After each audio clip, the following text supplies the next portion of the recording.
G'day everyone, thanks for joining us for another extended version of Project Boats on Hook, Line and Sinker fishing show, where we're looking at the first project boat we ever did, Hardy, Unleash the Beast, our 23-foot Caribbean flybridge. Nick, it's not this boat, no. It's the 25. We'll get to this down the track like in a year's time. If you've only just found this, we do a fishing TV show called Hook, Line and Sinker, and in that show we're sort of always having to leave bits out. So this is sort of more of a resource going more in depth about the project boats that we have done. And as you say, the first project boat we ever did was a Caribbean 23-footer, which we had planned to pull the stern drive out of and put an outboard on the back of. And not just any outboard, this was done in 2009, I think, and at the time, the world's biggest outboard had just been released, and that was the Yamaha 350 V8. So we're going to whack one of those on the back of the Mighty Beast.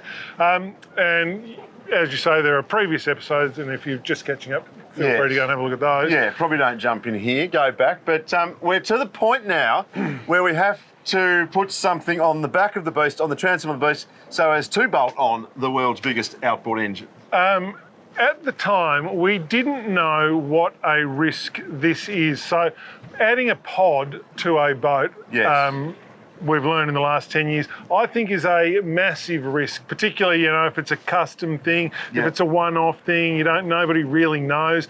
There aren't really many experts in the field. No, and what you're doing is taking a classic great boat, a great boat that has, you know, the design of those old Bertrams hasn't changed. No. And there's a reason for that. It's because they work. They work really, they ride really beautifully well. and they're stable and they sit on their lines. By tinkering, by taking, you know, half a ton, kilos 500 kilos out of this part of the boat, and putting, you know, adding there. 300 kilos out there, and you're adding buoyancy, and you're doing this and you're doing that. There is a real opportunity for you to wreck your boat. Yeah, what's a good term? You can turn your boat into a broaching pig. Yes, a broaching pig. Porpoise. So if you add too much buoyancy at the back, you can never get the bow to trim up, and that's your broaching pig. It sort of goes around ploughing through everything. If you're going down, you know, down sea, it feels like you're going to roll over. That's not good. If you don't have enough buoyancy at the back and too much weight, the bow of the boat sort of always pointing at the sky, and that gives you the porpoise. The leaping porpoise. The porpoise, because she sort of comes up, she trims right, but then it goes like that, and the porpoise, both of which are sort of disastrous. And when that happens, that, you know, there are fixes, but it's never the same boat again. No. You know, you can put things, you can put wedges or things on your engines or weight here and there, but it's never. We heard the story of a bloke who put a pod on an old Caribbean sort of thing, and anyway, it was never right, and it turned into a broaching pig.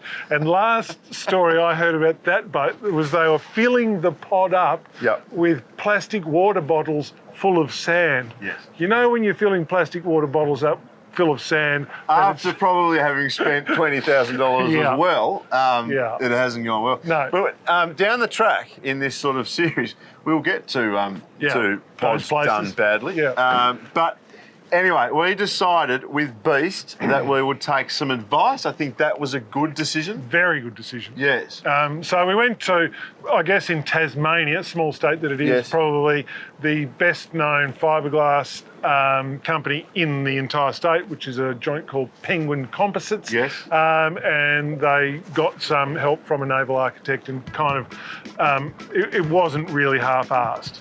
No, here is the hard-hitting interview with the naval architect. This is Stuart McDonald from Allmast. Stuart, welcome to the program. Thanks, Nick. Now, mate, you are the man who has been tasked with bringing this to order. You have done the design that makes the Beast work. Tell us about that process. Yeah, Nick, David at Penguin Composites gave me a call and said, we're doing this project. What can you do for me? And I said, yep, we can do that. We can make a pod, we can design it, we can get the stability right, we can get the strength right, and the boat will work and perform as it's meant to. Because pods throughout the course of history have been kind of a mixed bag. You know, some have been done homemade and some work better than others, but you're reasonably confident that this boat will work? Yeah, I am, Nick. And you're right. It's been done in the past and people will do it, and some of them look good, some of them look terrible, some perform, some don't. The key to it is getting your balance and your your trimming right. Yeah, okay. Now, trim's a big question here, because essentially the old stern drive weighs the best part of half a tonne, and we've ripped that out of the back of the boat. How does it work now that we're putting a big outboard even further back? How do we get the trim right? Yeah, well, we've taken the weight out just forward of the transom. Yep. We're adding new weight outside the back of the transom. Yep. So we've got to add some buoyancy into that pod to actually counteract that. And if you look here at the design that you've done, that pod is full depth, and so obviously that helps lift the weight of the big 350, the world's biggest outboard motor. Yeah, that's right. Yep. And so you can also see through the pod there what we're going to carry the structure through the boat. Yep. To support that weight. Yep. And that'll all be tied into the boat. Now, obviously, this is done to a standard. Yeah, that's done to the Australian standards for small fiberglass craft. Yep. Yeah, so it will comply with your local regulations. Now, Stuart, we're having a launching of the beast party, and we're all going to be there. She slides off the trailer into the water. You'll be there, and if it doesn't sit on its marks, mate, we're going to come looking for you. Yeah, that's all right. You comfortable? I'm very comfortable that she'll be fine, Nick. We're looking forward to it, mate. So yeah, if you're thinking about a pod project for your boat, make sure you do the groundwork and the design work. It all pays off in the end, Stuart. Absolutely. So with whatever those numbers are from the Naval Architect and the plan and the design, we then took it to Penguin. And the good thing about Penguin, I would say, is that they're not half-assed either. They're big, so they don't just do 2 boats at a time. It's not backyardy. They've got a lot of guys on tools, that sort of thing. Fiberglassing is, as an industry, is a bit backyardy. Yep. It's often sole traders doing sort of this and that. Good people. Great people. But if you're going to do this and you take it to the man down the road, be prepared for it to take a while. Yeah. It's not going to take him 6 weeks. It's going to take him 6 months. Difficult, itchy work. It's.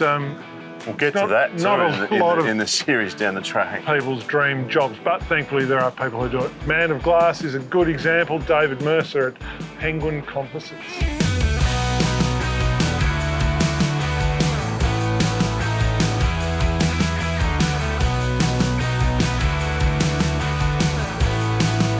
There she is, mate. What do you think? What is that, Nick? All right, I'd like to introduce to you David Mercer from Penguin Composites. David, a lifetime spent fixing up issues like this. You've built boats in the past. That's right, we've built boats. And you built pods. Pods, repaired boats. Yep. How do you feel about this, the Beast? The Beast is a nice little boat. And we can do some really nice work with her, Nick. See, and I guess that's the thing with a fiberglass boat. It's got to be, fiberglass doesn't necessarily deteriorate or break down, or these things are going to be around for a long time. Oh, that's right, yeah. And this boat is fair age as it is now. Yeah, so. Well, 20 years old.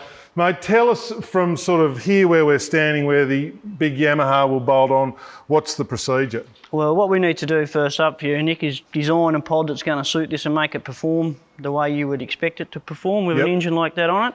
Fill a few holes in, put a marlin board here, a burley bucket thing there, ladder. So yeah, I mean, what we're talking about is essentially, I think the Yamaha 350 weighs about 360 kilos, and we're swinging that off the rear end of the boat. What potentially can that do to the handling of it? Well, it can actually, if you don't get it right, it can actually porpoise the boat. Yep. It can make the boat roll. Yep. Port and starboard side. But if you get the combinations right, you've got no problems at all with it. You need to.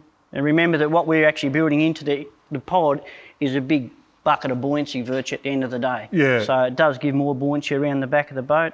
That's where the weight of the engine doesn't really bother it too much. So. All right, mate. Well, it sort of starts here, but there's more inside. Okay, we better have a look then, eh, Nick? Righto, David. So this is the interior of the boat, and there are a couple of just little jobs that we would mind you to have a look at here.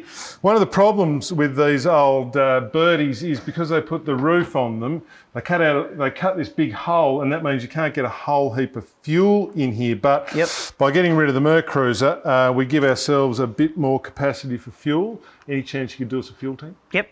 No, we can make a glass fuel tank to suit that area. Yeah, and glass is a good vessel for fuel? Yep, no problems at all. There's pretty good materials these days, so. Righto, and just along here, there's this area here which doesn't look that well finished. Any ideas? What we'll do, we'll put a nice bulkhead through the back there. Yep. And we'll have a couple of cupboards so you can actually access Batteries. bilge pump, all that, and all your hydraulics and everything, and your wiring, that's all going to be out of the road, looking pretty tidy. So that's how you want it. I think this could be good. I think we've got ourselves a bit of a... You're starting to share the dream, David. A bit of a project. Okay, it has been a few weeks now since we've laid eyes on our beloved beast, Nick, but we are here to see it. We're back here at Penguin Composites, Andrew, and the boys have had the boat for a couple of weeks, and I am now getting my first look at it. Look at it! And it looks shinier than it has done in a decade. David. Nick, how's things? Good, mate. How's things with you, more importantly? Oh, we've had a bit of fun with this thing. It looks kind of like new. It's starting to look kind of like new. You notice the new gunwale we've put on, and we've given her a nice bit of a cut and polish, and start to make things look pretty tidy around it as we work through the processes. I'm very bored. You better take me on a tour. It is unbelievable. Not in my wildest dreams did I think that we'd get Beast looking more or less brand new, Nick. It had dings and battle scars all over it. Look, it did, Hardy. It had done it tough, but the thing about a fiberglass boat, and people who own fiberglass boats tend to, treat them with kid gloves. But if you get a big scratch or a ding in it, you can repair it back to kind of new. You can actually, we have a good technique here where we can fill and match gel coat and finish them off to virtually brand new. Because there's a good one up here which will take people through, because if you've got a fiberglass boat, this is all about DIY. This is the one up here, Dave. Did you miss this one? Didn't see this one? Or, yeah, nah. We've actually left that one there so we could show your viewers. If you do get a major scratch or a major area damaged on your fiberglass boat, that it can be repaired. So we'll go through a couple of stages where we can show you how we can bring something up like that to brand new. Let's have a look at it then. We will do. The first step is we've got to grind this area out, and the reason we grind it out is to let the gel coat have something to hang on to. We sort of key it in. And we'll get Darren, our expert person, that'll do that for us.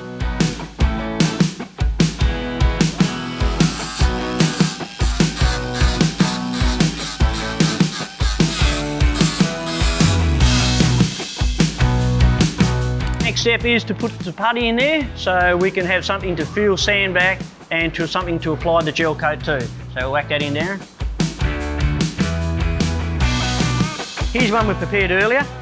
Because it takes a little while to dry, we'll do it in stages. Darren will just sand this one back.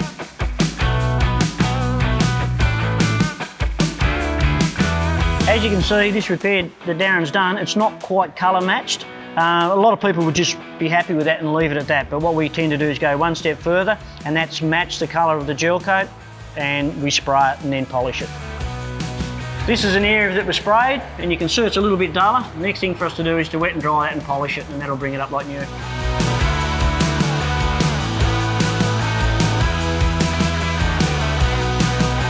There's our repair, and if it's done properly, you can't see it, so it ends up a good job.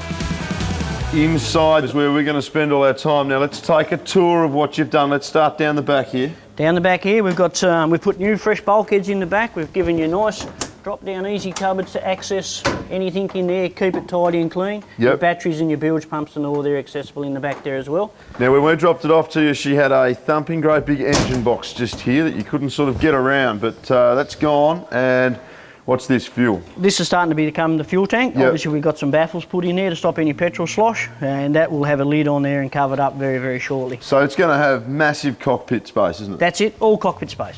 This is the pod. That's where the project began for us, and that's as far as we've got with it so far. Mate, it looks almost like it was made for the boat. Yeah, look, it's married up quite well with the boat. Yeah. It's going to look a treat. What have you made it out of? Because this thing's got to carry the weight of a Yamaha 350 horsepower, and that's a fair lump of a motor. Right, we've made it out of struck ply. A lot of composite materials have gone into making this unit. It's time to put the motor on, but before we do that, come and have a look at what we've done to the beast. Very impressive. Our guys have done an absolutely fantastic job of laminating, painting it, and bringing it up to what it is there today. Is smooth and glossy and silky. Job. And we're very, very confident, David, aren't we, that when we whack that big motor on, things are going to go, whew. It's just going to fly. That's it. So we're full depth. This is a running surface of the pod, and it's just, it feels heavy, solid. We might put a burley bucket in there. We've got a nice little ladder on this side. Yep. Picture of the beast here, looks good. And you've also done some fairly significant work inside. Yeah, that's the next thing we should have a look at, I guess. Rightio, well inside you would not know that she's the same boat. She is fully set up for fishing, Dave, mate. You've done a fantastic job. It looks schmick. Yeah, the guys have done a really good job on everything we've done in there. As you can see, it just shows what you can do with an old fiberglass boat. As a fisherman, I'm excited about this amount of cockpit space. There's no engine box anymore. She's all flush. She's ready to catch the big one. The seats up here, not quite finished, going to be cushioned, but this is clever. A huge amount of storage in under there. You never have too much storage on a boat. The interesting thing, and the thing you really notice about this boat, as opposed to how it looked a month or 6 weeks ago, is the general finish, the shininess. The glass looks and feels as though it's just come out of the factory, and that's the thing that hits your eye. The other thing they've done here at Penguin Composites is extend our trailer by about 1 metre, so we've got heaps of rollers and stuff to support our hull extension. So a pretty big job for the guys at Penguin Composites. I'm not sure, we didn't pay retail. No, I gave think them a plug. Yeah, we helped them get more boats in the future. Certainly did that. I think we paid, off the top of my head, 7 grand, something like that. I think if you were going to pay retail, 20?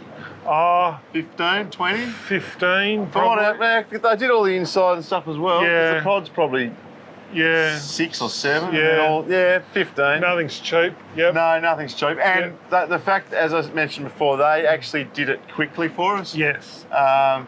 You know, you could do it yourself and it would take you 3 years. Yes. You could take it to Backyard Man down the road and it'll take you a year. Yep, 18 months. Or take it to a big outfit like that, probably cost you a few more bucks. And like you say, they sort of did everything. So they did the pod, then they did a transom wall, then they did a big bait station thing. Yeah. They did side pockets, they did fuel tank, they did those funny little back-to-back seats. Yes. There are a few things that I think if we'd have been, well, it was our first go at it, but there's a few things we would have changed. Yep. Didn't like the bait board, how it...